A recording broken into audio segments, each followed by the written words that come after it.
조합제TV 시청자 여러분 안녕하십니까. 2021년 12월 3일 오후 8시입니다. 저는 윤석열 후보가 확정된 후에 김종인 씨를 총괄선대위원장으로 모셔오려고 한다는 소식에 접했을 때 차라리 홍준표 의원을 총괄선대위원장으로 모시는 게 좋지 않을까 하는 의견을 낸 바가 있습니다.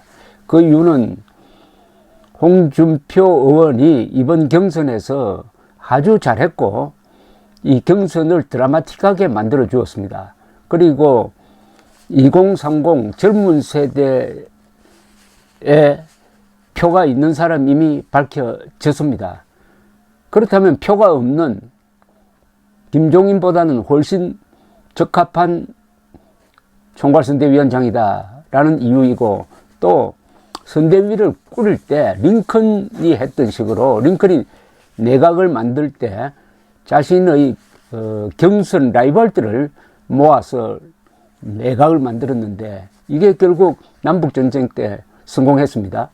그런 식으로 라이벌들을 선대위에 배치하는 게 어떻겠느냐. 라이벌이라면은 홍준표, 그리고 최재형, 그리고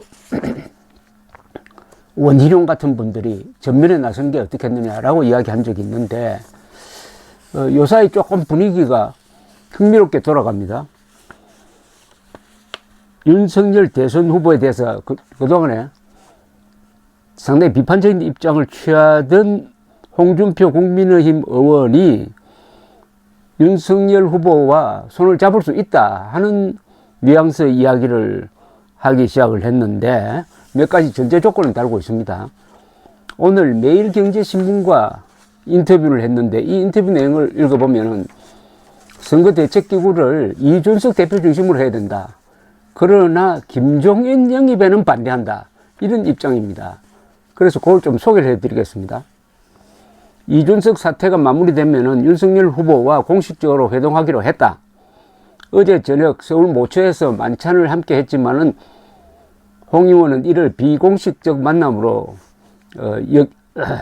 간주했습니다. 왜냐하면 절친한 검찰 선배와의 만찬석상에 윤석열 후보가 찾아왔다면서 윤석열 후보에게 선대위 전체를 슬림화하고 재구성하라고 조언했다고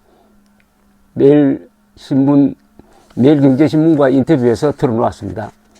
이 자리에서 홍 의원은 이준석 대표가 영입 반대 의사를 표했던 이수정 공동선대위원장에 대해서도 선대위에 도움이 되지 않는다는 뜻을 윤 후보에게 전했다고 말했습니다. 홍 의원은 또 이준석 대표를 중심으로 한 선대위 구성이 필요하다는 의견을 피력했고, 선대위 슬림화가 윤 후보 핵심 관계자에 대한 인사조치를 해야 한다고 말한 이 대표의 방향과 동일하냐는 기자 질문에 대해서는 아마 그럴 거다. 당은 이준석 대표가 주도해야 정상이고 소위 파리떼들이 준동하면 대선을 망친다고 했습니다. 이준석 편을 들어주고 있습니다. 지금 무단가출한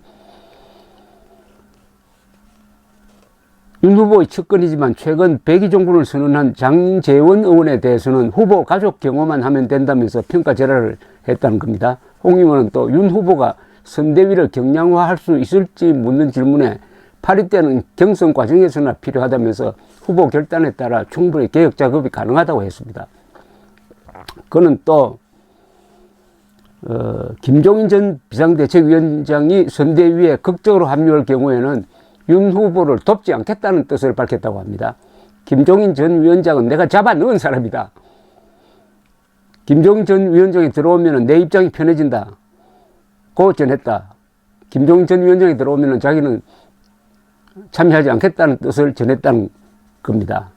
이 두 사람의 불편한 관계는 홍준표 의원이 검사로 있던 1993년 김영삼 정부 초기인데 동아은행 비자금 사건을 수사하면서 김종인 씨를 구속 기소하는데 핵심적인 역할을 했다는 악연으로 이렇게 됐다는 이야기입니다. 그러니까 홍준표 의원의 입장은 선거는 당 중심으로 가야 된다. 그러니까 그렇다면 이준석 중심으로 가야 된다. 그러니 총괄선대위원장으로 김종인 데리고 올 필요가 없다. 데리고 오면 나는 참여하지 않겠다. 협력하지 않겠다. 뭐 이런 입장이고, 지금 선대위 구성을 하고 있는데 슬림화해야 된다. 단출하게 해야 된다. 이걸 윤석열 후보가 받아들일지, 또 오늘 울산에서 이준석 당대표와 저녁을 먹는다고 하니까 거기서 어떤 이야기가 나올지. 그러나 원래 6일 선대위가 출범하게 돼 있는데 주말에 이런 대대적인 재편이 이루어질지 좀 미지수입니다. 그러나 몇 가지 이준석의 최근 행태는 사실은 용납할 수 없는 것이지만은, 사실은 당 중심의 선거 조직이 가동하는 게 아주 정상적이죠. 당 중심. 그러면서 윤석열 후보 주변에 아주 단순한 참모 조직을 갖는 게 간편하죠. 간편해야 속도가 빠릅니다. 복잡하게 만들면은 거의 감투싸움하고 이견이 생기고 해서 별 도움이 안 됩니다. 후보가 열심히 뛰도록 뒷받침하는 그런 슬림화된 선거대책기구와 기존 당 조직을 잘 결합시키는 게 옳은 방향이 아니냐 하는 생각. 그 다음에 홍준표 의원이 개성이 강하지만은 이 사람이 표가 있다는 점을 중시를 해야 됩니다. 현재 표가 있다고 생각되는 사람이 이준석, 홍준표, 그리고 원희룡 정도가 아닐까 하는 생각이 듭니다. 특히 2030과 중도표를 모을 때는 이준석, 홍준표 필요하고, 아울러 바깥에 있는 안철수 씨와도 손을 잡아야 된다. 그런데 김종인이 들어오면은 이준석과 결탁을 해가지고 안철수를 배제할 가능성이 많다.